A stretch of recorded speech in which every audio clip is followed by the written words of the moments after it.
All right, House Speaker Kevin McCarthy and a bipartisan group of lawmakers, they traveled to Maui this weekend, touring areas ravaged by the deadly wildfires that killed at least 115 people last month.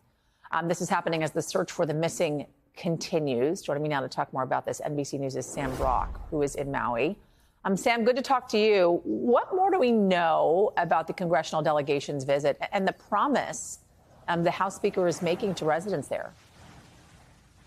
Yeah, it's pretty simple, Yasmin, and good to be with you. Speaker McCarthy right now is promising money. He's promising resources and oversight to figure out exactly what went wrong so we can make sure that this kind of disaster never happens to Lahaina and never happens to Maui again.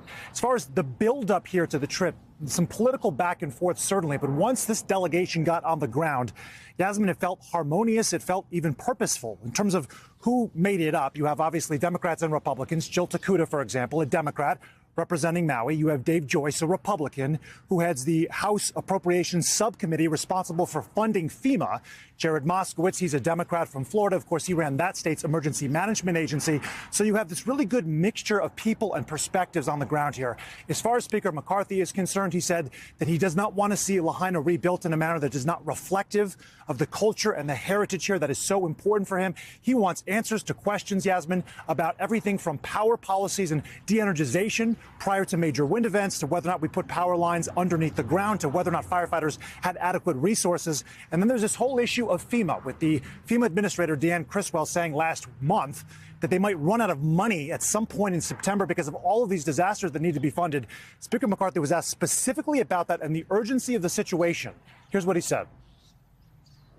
Government funding is this time period.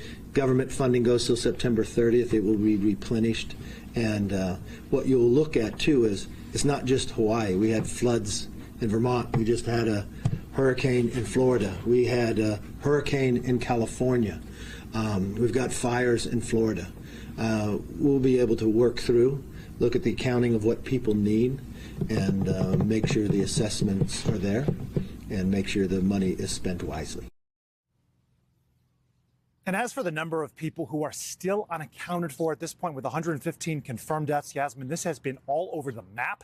10 or 11 days ago, officials said it was over 1,000. Then the FBI came in and said, well, we have this down to a verified list of 388, and 200 plus have called in to say, well, I'm not supposed to be on that list. So they got it down to 122. But then a couple of days ago, after the governor said it could dip as low as 50 or below, we found out the new list is 385. So you can understand why there is so much consternation right now on the ground about how many souls potentially are still out there unaccounted for. Yeah, a lot of frustration there, I'm sure. Sam Brock for us. Thank you. Appreciate it.